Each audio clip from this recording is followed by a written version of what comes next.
मजारे कहा जाता सी ते मजारियां दे उत्ते खोती सिस्टम सीगा। खोती सिस्टम उहनूं कहंदे है राजे जिहड़े आ उस ही किसान नूं जमीन दिंदे ही वाहण वास्ते जिहड़ा उहनां नूं नजराने दिंदा सी। नजराने ये सी बई अपनी पेट की खातर किसानां नूं अपनियां लड़कियां अपनियां सोहणियां औरतां राजियां नूं परोसणियां पैंदियां सी। कपूरथला जिहड़ा पटियाले दा राजा ਉਹਦੀਆਂ ਕਹਿੰਦੇ 350 ਤੋਂ ਉੱਪਰ ਰਾਣੀਆਂ ਸੀ, ਰਖੇਲਾਂ ਸੀ। ਬਾਬਾ ਸਾਹਿਬ ਨੇ ਕਿਹਾ ਇਹ ਔਰਤ ਦਾ ਅਪਮਾਨ ਹੈ, ਇਹ ਨਾਰੀ ਦਾ ਸ਼ੋਸ਼ਣ ਹੈ, ਮੈਂ ਇਹ ਬਰਦਾਸ਼ਤ ਨਹੀਂ ਕਰ ਸਕਦਾ। ਔਰ ਬਾਬਾ ਸਾਹਿਬ ਨੇ 30,000 ਕਿਸਾਨਾਂ ਨੂੰ ਲੈ ਕੇ ਬੰਬੇ ਦੀ ਜਿਹੜੀ ਅਸੈਂਬਲੀ ਸੀ ਉਹਦਾ ਘਿਰਾਓ ਕੀਤਾ। ਲਾਠੀ ਚਾਰਜ ਹੋਇਆ, ਬਾਬਾ ਸਾਹਿਬ ਦੀ ਬਾਜੂ ਟੁੱਟੀ, ਪਰ ਸਰਕਾਰ ਨੂੰ ਖੋਤੀ ਸਿਸਟਮ ਖਤਮ ਕਰਨਾ ਪਿਆ। ਔਰ ਇਸ ਤਰ੍ਹਾਂ ਬਾਬਾ ਸਾਹਿਬ ਨੇ 1942 ਦੇ ਵਿੱਚ ਬਾਬਾ ਸਾਹਿਬ ਜਿਹੜੀ ਬ੍ਰਿਟਿਸ਼ ਦੀ ਕੌਂਸਲ ਸੀ ਜਿਹੜੀ ਰਾਜ ਕਰਦੀ ਸੀ ਭਾਰਤ ਦੇ ਉੱਤੇ, ਉਹਦੇ ਉਹ ਲੇਬਰ ਮੈਂਬਰ ਬਣੇ। ਜਦੋਂ ਬਾਬਾ ਸਾਹਿਬ ਲੇਬਰ ਮੈਂਬਰ ਬਣੇ ਉਹਨਾਂ ਨੇ 16 ਘੰਟੇ ਤੋਂ ਘਟਾ ਕੇ ਮਜ਼ਦੂਰ ਦੀ ਦਿਹਾੜੀ 8 ਘੰਟੇ ਕੀਤੀ। ਮਜ਼ਦੂਰ ਨੂੰ ਕੋਈ ਛੁੱਟੀ ਨਹੀਂ ਦਿੱਤੀ ਜਾਂਦੀ ਸੀ, ਉਹਨਾਂ ਨੂੰ ਐਤਵਾਰ ਦੀ ਛੁੱਟੀ ਦਿੱਤੀ। ਮਜ਼ਦੂਰਾਂ ਨੂੰ ਕੋਈ ਜਿਹੜਾ ਕਿਸੇ ਤਰ੍ਹਾਂ ਦਾ ਫੰਡ ਨਹੀਂ ਦਿੱਤਾ ਜਾਂਦਾ ਸੀ, ਕੋਈ ਡਾਕਟਰੀ ਸਹਾਇਤਾ ਨਹੀਂ ਦਿੱਤੀ ਜਾਂਦੀ ਸੀ, ਉਹ ਦਿੱਤੀ। ਮਜ਼ਦੂਰਾਂ ਨੂੰ ਆਪਣੀ ਯੂਨੀਅਨ ਟ੍ਰੇਡ ਯੂਨੀਅਨ ਬਣਾਉਣ ਦਾ ਅਧਿਕਾਰ ਲੈ ਕੇ ਦਿੱਤਾ। ਔਰ ਜਿਹੜੀਆਂ ਭੈਣਾਂ ਸੀਗੀਆਂ ਖਾਣਾਂ ਦੇ ਵਿੱਚ ਕੰਮ ਕਰਦੀਆਂ, ਉਹਨਾਂ ਨੂੰ ਬੱਚੇ ਵੇਲੇ ਵੀ ਬੇਸ਼ੱਕ ਉਹ ਗਰਭਵਤੀ ਹੁੰਦੀਆਂ ਸੀ, ਉਹਨਾਂ ਨੂੰ ਉਹ ਬੜੇ ਜੋਖਮ ਦੇ ਨਾਲ ਕੰਮ ਕਰਨਾ ਪੈਂਦਾ ਸੀ। ਬਾਬਾ ਸਾਹਿਬ ਨੇ ਜਿਹੜੀ ਮਟਰਨਿਟੀ ਲੀਵ ਹੈ ਬਈ ਔਰਤਾਂ ਜਦੋਂ ਗਰਭਵਤੀ ਹੁੰਦੀਆਂ, ਕਿਉਂਕਿ ਇਹ ਸਮਾਜ ਦੀਆਂ ਸਿਰਜਣਹਾਰੀਆਂ ਨੇ, ਇਨੀ ਹੀ ਸਮਾਜ ਨੂੰ ਪੈਦਾ ਕੀਤਾ ਹੈ, ਇਹ ਹੀ ਸਮਾਜ ਨੂੰ ਚਲਾਉਂਦੀਆਂ ਨੇ, ਇਸ ਕਰਕੇ ਇਹਨਾਂ ਨੂੰ ਉਸ ਵੇਲੇ ਜੜੇਪੇ ਵੇਲੇ ਛੁੱਟੀ ਮਿਲਣੀ ਚਾਹੀਦੀ ਹੈ। ਇਹ ਸਾਰੀਆਂ ਗੱਲਾਂ ਬਾਬਾ ਸਾਹਿਬ ਨੇ ਲੇਬਰ ਮੰਤਰੀ ਹੁੰਦੇ ਹੋਏ ਉਹਨਾਂ ਨੇ ਇਹ ਕੀਤੀਆਂ। ਇਸ ਤਰ੍ਹਾਂ ਜਿਹੜੇ ਮਜ਼ਦੂਰ ਤੇ ਕਿਸਾਨ ਸੀ ਦੇਸ਼ ਦੇ ਭਾਰਤ ਦੇ, ਉਹਨਾਂ ਨੂੰ ਵੀ ਅਧਿਕਾਰ ਬਾਬਾ ਸਾਹਿਬ ਨੇ ਲੈ ਕੇ ਦਿੱਤੇ। ਇਹ ਬਾਬਾ ਸਾਹਿਬ ਡਾਕਟਰ ਅੰਬੇਡਕਰ ਦਾ ਦੂਸਰਾ ਯੁੱਧ ਸੀ ਜਿਹੜਾ ਉਹਨਾਂ ਨੇ ਜਿੱਤਿਆ। ਔਰ ਤੀਸਰਾ ਜਿਹੜਾ ਯੁੱਧ ਬਾਬਾ ਸਾਹਿਬ ਨੇ ਕੀਤਾ, ਦੇਸ਼ 15 ਅਗਸਤ 1947 ਨੂੰ ਆਜ਼ਾਦ ਹੋ ਗਿਆ। ਜਦੋਂ ਦੇਸ਼ 15 ਅਗਸਤ 1947 ਨੂੰ ਆਜ਼ਾਦ ਹੋ ਗਿਆ, ਆਜ਼ਾਦੀ ਦਾ 1946 ਦੇ ਵਿੱਚ ਐਲਾਨ ਕਰ ਦਿੱਤਾ ਗਿਆ। ਅੰਗਰੇਜ਼ਾਂ ਨੇ ਕਿਹਾ ਵੀ ਤੁਸੀਂ ਆਪਣਾ ਸੰਵਿਧਾਨ ਬਣਾ ਲਓ, ਅਸੀਂ ਇਹ ਦੇਸ਼ ਆਜ਼ਾਦ ਕਰ ਦੇਣਾ ਹੈਗਾ ਤੇ ਤੁਸੀਂ ਆਪਣੇ ਸੰਵਿਧਾਨ ਦੇ ਮੁਤਾਬਕ ਇਹ ਦੇਸ਼ ਨੂੰ ਚਲਾ ਲਿਓ। 1946 ਦੇ ਵਿੱਚ ਸੰਵਿਧਾਨ ਸਭਾ ਚੋਣਾਂ ਹੋਈਆਂ। ਬਾਬਾ ਸਾਹਿਬ ਨੂੰ ਜਿਹੜੇ ਚੰਡਾਲ ਲੋਕ ਨੇ ਉਸ ਵੇਲੇ, ਇਸ ਵੇਲੇ ਬੰਗਲਾਦੇਸ਼ ਦੇ ਵਿੱਚ ਉਹ ਇਲਾਕੇ ਇਹਨਾਂ ਨੇ ਪਾ ਦਿੱਤੇ ਧੋਖੇ ਦੇ ਨਾਲ। ਉੱਥੋਂ ਜਿਹੜੀ ਮੁਸਲਿਮ ਲੀਗ ਤੇ ਚੰਡਾਲ ਸੀਗੇ ਜਿਹੜੇ ਲੋਕ, ਉਹਨਾਂ ਨੇ ਬਾਬਾ ਸਾਹਿਬ ਨੂੰ ਜਿਤਾ ਕੇ ਉੱਥੇ ਭੇਜਿਆ ਔਰ ਉਹ ਗਏ। ਔਰ ਜਦੋਂ ਸੰਵਿਧਾਨ ਬਣ ਗਿਆ ਸੀ, ਇਹ ਗੱਲ ਬੜੀ ਲੰਬੀ ਆ, ਉਦੋਂ ਵੀ ਜਿਹੜੇ ਦੁਆਬੇ ਦੇ ਵਿੱਚੋਂ ਆਹ ਧਰਮੀ ਲੋਕ ਕਲਕੱਤੇ ਚੰਮ ਰੰਗਣ ਜਾਂਦੇ ਸੀ, ਬਹੁਤ ਸਾਰੇ ਸਿਆਣੇ ਬੈਠੇ, ਉਹਨਾਂ ਨੂੰ ਇਸ ਗੱਲ ਦਾ ਪਤਾ ਹੋਣਾ, ਕਿਉਂਕਿ ਉਹ ਜਿਹੜਾ ਤੇਂਜਲਾ ਰੋਡ ਹੈ ਕਲਕੱਤੇ ਦਾ, ਉੱਥੇ ਹੀ ਬਾਬਾ ਸਾਹਿਬ ਨੇ ਗੁਰੂ ਰਵਿਦਾਸ ਜੀ ਦਾ ਪਹਿਲੀ ਵਾਰੀ ਨਗਰ ਕੀਰਤਨ ਕੱਢਿਆ ਸੀ। ਨਹੀਂ, ਪਹਿਲਾਂ ਕਦੇ ਗੁਰੂ ਰਵਿਦਾਸ ਦਾ ਜਨਮ ਦਿਨ ਨਹੀਂ ਮਨਾਇਆ ਗਿਆ। ਇਸ ਧਰਤੀ ਤੇ ਪੰਜਾਬ ਦੇ ਜਾਂ ਦੇਸ਼ ਦੇ ਵਿੱਚ, ਦੁਨੀਆ ਦੇ ਵਿੱਚ ਕਦੇ ਗੁਰੂ ਰਵਿਦਾਸ ਜੀ ਦਾ ਜਨਮ ਦਿਨ ਕਿਸੇ ਨੇ ਨਹੀਂ ਮਨਾਇਆ ਸੀ। ਬਾਬਾ ਸਾਹਿਬ ਨੇ ਕਿਹਾ ਪੰਜਾਬ ਦੇ ਆ ਧਰਮੀ ਬਹਾਦਰ ਲੋਕ ਨੇ ਮੈਨੂੰ ਨਹੀਂ ਦੇਸ਼ ਦਾ ਨੇਤਾ ਬਣਾਇਆ, ਲੰਡਨ ਦੇ ਵਿੱਚ ਲੜਾਈ ਦੇ ਵੇਲੇ ਮੇਰਾ ਸਾਥ ਦਿੱਤਾ ਔਰ ਉਹਨਾਂ ਨੂੰ ਖੋਜ ਕਰਕੇ ਦੱਸਿਆ ਤੁਹਾਡਾ ਗੁਰੂ ਰਵਿਦਾਸ ਹੈ। ਔਰ ਗ੍ਰੰਥ ਲਿਖਿਆ ਹੂ ਵਰ ਦੀ ਸ਼ੂਦਰਾਜ। ਬਾਬਾ ਸਾਹਿਬ ਨੇ ਗ੍ਰੰਥ ਲਿਖਿਆ ਵੀ ਅਸੀਂ ਰਾਜੇ ਚੱਕਰਵਰਤੀ ਰਾਜੇ ਸੀਗੇ, ਅਸੀਂ ਕਿਵੇਂ ਗੁਲਾਮ ਹੋ ਗਏ। ਉਹਦਾ ਨਾਂ ਅਛੂਤ ਕੌਣ ਤੇ ਕਿਵੇਂ ਆ, ਉਹ ਗੁਰੂ ਰਵਿਦਾਸ ਜੀ ਤੇ ਹੋਰ ਆਪਣੇ ਦੋ ਸੰਤ ਜਿਹੜੇ ਦੂਜੀਆਂ ਸਟੇਟਾਂ 'ਚ ਆਨੰਦ ਨਾਲ ਤੇ ਚੋਖਾ ਮੇਲਾ ਹੋਏ ਹੈਗੇ ਆ, ਉਹਨਾਂ ਨੂੰ ਉਹ ਭੇਂਟ ਕੀਤਾ ਗਿਆ। ਔਰ ਇਸ ਤਰ੍ਹਾਂ ਬਾਬਾ ਸਾਹਿਬ ਨੇ ਦੇਸ਼ ਦੇ ਜਿਹੜੇ ਉਸ ਵੇਲੇ ਦੇ ਆਗੂ ਸੀਗੇ, ਜਵਾਹਰ ਲਾਲ ਨਹਿਰੂ, ਗਾਂਧੀ ਜੀ, ਉਹਨਾਂ ਨੂੰ ਯਾਦ ਕਰਾਇਆ। ਬਾਬਾ ਸਾਹਿਬ ਕਹਿੰਦੇ ਗਾਂਧੀ ਜੀ ਬਈ 1929 ਨੂੰ ਲਾਹੌਰ ਉਸ ਵੇਲੇ ਪੰਜਾਬ ਦੀ ਰਾਜਧਾਨੀ ਸੀ, ਬਈ ਉੱਥੇ ਕਾਂਗਰਸ ਦਾ ਸੰਮੇਲਨ ਹੋਇਆ ਸੀ ਔਰ ਉਸ ਕਾਂਗਰਸ ਸੰਮੇਲਨ ਦੇ ਵਿੱਚ ਤੁਸੀਂ ਵਾਅਦਾ ਕੀਤਾ ਸੀ ਦੇਸ਼ ਵਾਸੀਆਂ ਨਾਲ ਬਈ ਸਾਰੇ ਭਾਰਤੀਓ ਸਾਨੂੰ ਸਾਥ ਦਿਓ, ਅਸੀਂ ਦੇਸ਼ ਆਜ਼ਾਦ ਕਰਾਵਾਂਗੇ। ਜਦੋਂ ਭਾਰਤ ਆਜ਼ਾਦ ਹੋਏਗਾ ਤਾਂ ਉਸ ਭਾਰਤ ਦੇ ਵਿੱਚ ਨਾ ਕੋਈ ਮਜ਼ਦੂਰ ਹੋਏਗਾ, ਨਾ ਕੋਈ ਮਾਲਕ ਹੋਏਗਾ, ਨਾ ਕੋਈ ਲੈਂਡਲॉर्ड ਹੋਏਗਾ, ਨਾ ਕੋਈ ਮਜਾਰਾ ਹੋਏਗਾ, ਨਾ ਕੋਈ ਉੱਚ ਹੋਏਗਾ, ਨਾ ਕੋਈ ਨੀਚ ਹੋਏਗਾ, ਨਾ ਕੋਈ ਅਛੂਤ ਹੋਏਗਾ, ਨਾ ਕੋਈ ਸਵਰਨ ਹੋਏਗਾ।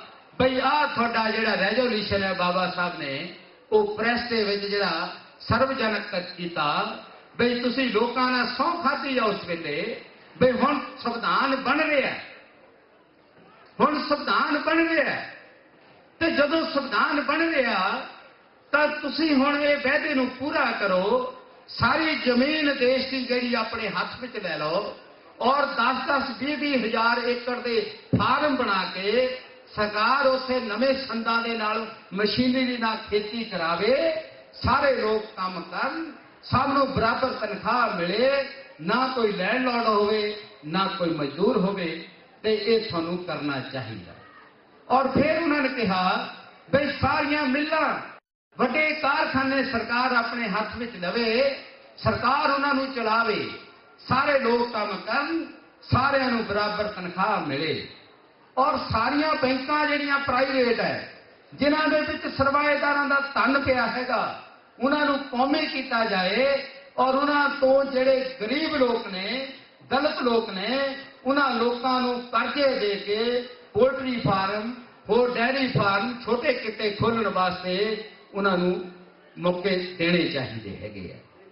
ਤਾਂ ਜਦੋਂ ਗੱਲਾਂ ਇਹ ਬਾਬਾ ਸਾਹਿਬ ਨੇ ਰੱਖੀਆਂ ਮੋਹਰੇ, ਤਾਂ ਇਹ ਗਾਂਧੀਵਾਦੀ ਲੋਕ ਕਹਿੰਦੇ ਬਈ ਜਿਹੜੀ ਕ੍ਰਾਂਤੀ ਰੂਸ ਦੇ ਵਿੱਚ ਲੱਖਾਂ ਬੰਦੇ ਮਾਰ ਕੇ ਆਈ ਹੈ, ਇਹ ਡਾਕਟਰ ਅੰਬੇਡਕਰ ਕਲਮਨਾਈ ਕਰਨੀ ਚਾਹੁੰਦਾ। ਬਈ ਜਿਹੜੀ ਕ੍ਰਾਂਤੀ ਰੂਸ ਦੇ ਵਿੱਚ ਲੱਖਾਂ ਬੰਦੇ ਮਾਰਨ ਤੋਂ ਬਾਅਦ ਆਈ ਹੈ, ਇਹ ਕਲਮਨਾਈ ਕ੍ਰਾਂਤੀ ਕਰਨੀ ਚਾਹੁੰਦਾ। ਔਰ ਬਾਬਾ ਸਾਹਿਬ ਦਾ ਉਹ ਜਿਹੜਾ ਸਿਧਾਂਤ ਸੀ ਰਾਜਿਆ ਸਮਾਜਵਾਦ ਦਾ, ਉਹ ਨਹੀਂ ਮੰਨਿਆ ਗਿਆ। ਔਰ ਇਸ ਕਰਕੇ ਫਿਰ ਬਾਬਾ ਸਾਹਿਬ ਨੇ ਕਿਹਾ ਜੇ ਤੁਸੀਂ ਇਹ ਨਹੀਂ ਕਰਨਾ ਤਾਂ ਇਹ ਵੀ ਦੇਸ਼ ਦੇ ਨਾਗਰਿਕ ਨੇ, SC BC ਤੇ ਧਾਰਮਿਕ ਕੱਟ ਗਿਣਤੀਆਂ, ਕਿਉਂਕਿ ਜਿਹੜੀਆਂ ਧਾਰਮਿਕ ਕੱਟ ਗਿਣਤੀਆਂ ਵੀ ਭਾਰਤ ਦੇ ਵਿੱਚ ਮੁਸਲਮਾਨ ਵੀ ਹੈਗੇ ਆ, ਈਸਾਈ ਵੀ ਹੈਗੇ ਆ, ਬੇਸਿਕਲੀ ਉਹ ਅਛੂਤ ਹੀ ਹੈਗੇ ਆ। ਉਹ ਮਨੂਵਾਦ ਦੇ ਜ਼ੁਲਮ ਤੋਂ ਤੰਗ ਆ ਕੇ ਉਹ ਦੂਜੇ ਧਰਮਾਂ ਦੇ ਵਿੱਚ ਚਲੇ ਗਏ। ਬਈ ਇਸ ਕਰਕੇ ਇਹਨਾਂ ਲੋਕਾਂ ਦੀ ਹਿੱਸੇਦਾਰੀ ਆਬਾਦੀ ਦੇ ਮੁਤਾਬਕ ਦਿੱਤੀ ਜਾਏ, ਤਾਂ ਫਿਰ ਨਹੀਂ ਇਹ ਮੰਨੇ। ਸਿਰਫ ਜਿਹੜੇ ਸ਼ੈਡਿਊਲਡ ਕਾਸਟ ਲੋਕ ਸੀ ਉਹਨਾਂ ਨੂੰ ਉਹਨਾਂ ਨੇ ਰਿਜ਼ਰਵੇਸ਼ਨ ਜਿਹੜੀ ਮੰਨੀ, ਜਿਹੜੇ ਬੈਕਵਰਡ ਲੋਕ ਸੀਗੇ 52% ਤੇ 11% ਜਿਹੜੀਆਂ ਧਾਰਮਿਕ ਗਿਣਤੀਆਂ ਸੀਗੀਆਂ ਉਹਨਾਂ ਦੀ ਗੱਲ ਨਹੀਂ ਮੰਨੀ।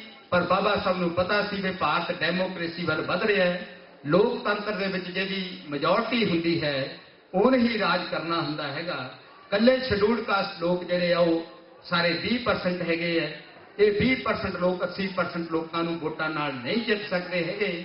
ਇਸ ਲਈ ਬੈਕਵਰਡ ਜਿਹੜੇ 52% ਆ, ਜਿਹੜੇ ਕਿ ਉਹ ਵੀ ਦਲਿਤ ਹੀ ਹੈਗੇ ਆ, ਜਿਹੜੇ ਕਿ ਇਹਨਾਂ ਤੋਂ ਗਾਂਧੀ ਹੁਣਾਂ ਦੇ ਬਹਿਕਾਵੇ ਚ ਆਉਣ ਕਰਕੇ ਉਹਨਾਂ ਨੇ ਨਹੀਂ ਲਿਖਾਇਆ ਜਦੋਂ ਸਾਊਥ ਕੋਰੋ ਕਮੇਟੀ ਆਈ ਹੈਗੀ ਹੈ।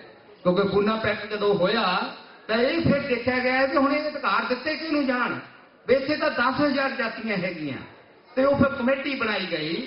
ਕਮੇਟੀ ਸਰਵੇ ਕਰੇ, ਜਿਹੜੇ ਕਹਿਣਗੇ ਸਾਡੇ ਨਾਲ ਛੂਆ-ਛਾਤ ਹੁੰਦੀ ਹੈ, ਸਾਡੇ ਹੱਥੋਂ ਪਾਣੀ ਪੀਣ ਤੋਂ ਪਰਹੇਜ਼ ਕੀਤਾ ਜਾਂਦਾ ਹੈ, ਸਾਡੇ ਨਾਲ ਗੱਲਬਾਤ ਤੋਂ ਜਾਂ ਰੋਟੀ ਬੇਟੀ ਦੀ ਸਾਂਝ ਤੋਂ ਪਰਹੇਜ਼ ਕੀਤਾ ਜਾਂਦਾ ਹੈ, ਜਿਹੜੀਆਂ ਜਾਤੀਆਂ ਲਿਖਾਉ ਕਹਿਣਗੀਆਂ ਉਹਨਾਂ ਨੂੰ ਸ਼ਡਿਊਲਡ ਜਿਹੜੀ ਲਿਸਟ ਆ ਸੰਵਿਧਾਨ ਦੀ ਉਹਦੇ ਵਿੱਚ ਦਰਜ ਕਰ ਲਿਆ ਜਾਏ। ਤੇ ਇਸ ਤਰ੍ਹਾਂ ਬਾਬਾ ਸਾਹਿਬ ਦੇ ਬੈਕਵਰਡ ਉਦੋਂ ਗਾਂਧੀ ਜੀ ਦੇ ਬਹਿਕਾਵੇ ਚ ਆ ਗਏ। ਗਾਂਧੀ ਨੇ ਕਿਹਾ ਬਈ ਜੇ ਤੁਸੀਂ ਡਾਕਟਰ ਅੰਬੇਡਕਰ ਦੀ ਗੱਲ ਮੰਨ ਲਈ ਤਾਂ ਤੁਸੀਂ ਵੀ ਅਛੂਤ ਬਣ ਜਾਣਾ ਹੈਗਾ, ਤੇ ਜੇ ਤੁਸੀਂ ਵੀ ਅਛੂਤ ਹੋ ਗਏ, ਜੋ ਅਛੂਤਾਂ ਨੂੰ ਅੱਜ ਦੁਖੜੇ ਚੱਲਣੇ ਪੈ ਰਹੇ, ਪਿੱਛੇ ਝਾੜੂ ਬੰਨਿਆ ਜਾਂਦਾ, ਗਲਾਂ 'ਚ ਕੁੱਜੇ ਬੰਨੇ ਜਾਂਦੇ ਹੈਗੇ, ਉਹਨਾਂ ਨੂੰ ਬਾਹਰ ਨਗਰਾਂ ਤੋਂ ਰੱਖਿਆ ਜਾਂਦਾ ਹੈਗਾ, ਤੁਹਾਡੀ ਵੀ ਇਹ ਦੁਰਦਸ਼ਾ ਹੋ ਜਾਣੀ ਹੈਗੀ ਆ। ਤੇ ਇਸ ਕਰਕੇ ਉਹਨਾਂ ਨੇ ਕਿਸੇ ਦੀ ਬਈ ਜਿਹੜੀ ਉਹ ਲੋਕ ਨਹੀਂ ਬਾਬਾ ਸਾਹਿਬ ਨਾਲ ਤੁਰੇ, ਪਰ ਬਾਬਾ ਸਾਹਿਬ ਨੂੰ ਪਤਾ ਹੀ ਡੈਮੋਕ੍ਰੇਸੀ ਦੇ ਵਿੱਚ ਮੈਜੋਰਟੀ ਨਾਲ ਰਾਜ ਹੋਣਾ ਹੈਗਾ। ਬਈ ਚਲੋ ਅੱਜ ਨਹੀਂ ਇਹ ਲੋਕ ਜਾਗ ਰਹੇ, ਕੱਲ ਨੂੰ ਜਾਗਣਗੇ। ਉਹਨਾਂ ਨੇ ਸੰਵਿਧਾਨ ਦੇ ਵਿੱਚ ਇੱਕ ਆਰਟੀਕਲ 340 ਜਿਹੜਾ ਹੈ ਪਾ ਦਿੱਤਾ ਧਾਰਾ, ਵੀ ਇੱਕ ਦਿਨ ਇਹ ਲੋਕ ਜਾਗਣਗੇ ਤੇ ਇਸ ਧਾਰਾ ਦੇ ਤਹਿਤ ਜਿਹੜਾ ਇਹਨਾਂ ਨੂੰ ਫੇਰ ਜਿਹੜਾ ਇਹ ਵਾਅਦਾ ਕੀਤਾ ਸੀ ਇਹਨਾਂ ਨੇ ਬਈ ਡਾਕਟਰ ਅੰਬੇਡਕਰ ਜੇ ਇਹਨਾਂ ਨੂੰ ਰਿਜ਼ਰਵੇਸ਼ਨ ਦੇਣੇ ਆ ਛੂਤ ਲੋਕਾਂ ਨੂੰ, ਬਈ ਦੂਜੇ ਜਿਹੜੇ ਸ਼ੂਦਰ ਲੋਕ ਹੈਗੇ ਆ ਬਈ ਅਸੀਂ ਸਰਵੇ ਕਰਾਵਾਂਗੇ, ਕਮਿਸ਼ਨ ਬਿਠਾਵਾਂਗੇ, ਉਹ ਕਮਿਸ਼ਨ ਦੀ ਜਦੋਂ ਰਿਪੋਰਟ ਆ ਜਾਏਗੀ ਤਾਂ ਫਿਰ ਇਹਨਾਂ ਵੀ ਰਿਜ਼ਰਵੇਸ਼ਨ ਦੇ ਦਿਆਂਗੇ।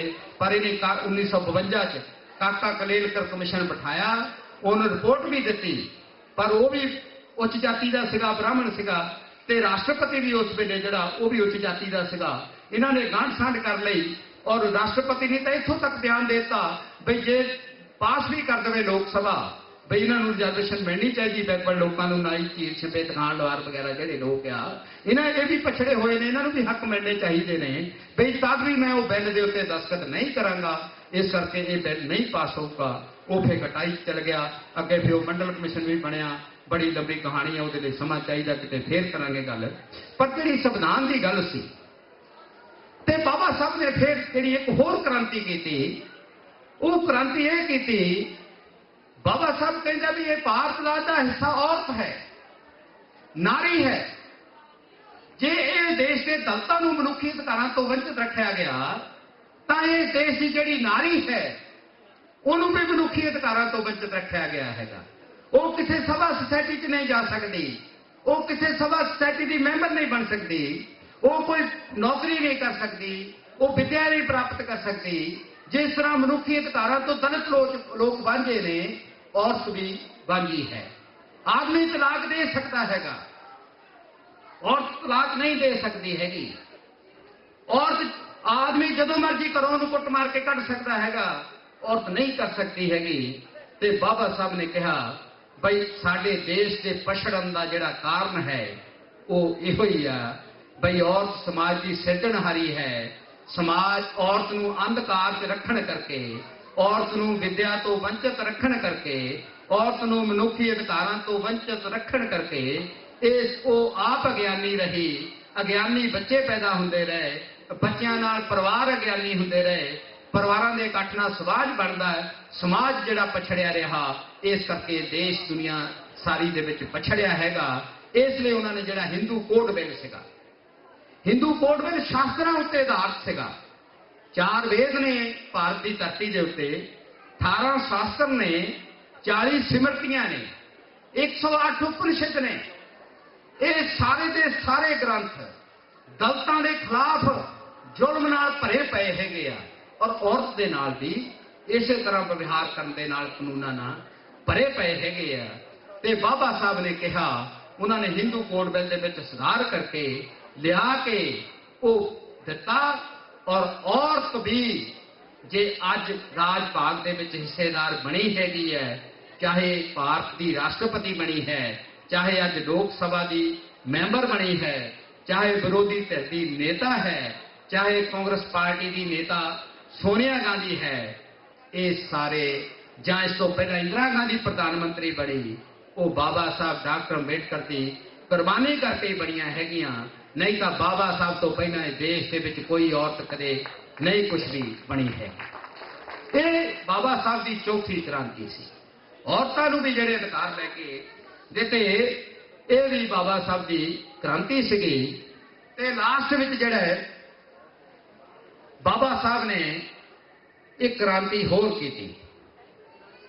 ਬਾਬਾ ਸਾਹਿਬ ਨੇ ਕਿਹਾ ਵੀ ਚਲੋ ਤੁਸੀਂ ਜ਼ਮੀਨ ਸਾਂਝੀ ਕਰਨ ਲਈ ਤਿਆਰ ਨਹੀਂ, ਮੇਰੇ ਲੋਕਾਂ 'ਚ ਦਮ ਨਹੀਂ ਬਈ ਤੁਹਾਡੇ ਨਾਲ ਲੜ ਕੇ ਜ਼ਮੀਨ ਤੁਹਾਤੋਂ ਖੋ ਸਕਣ।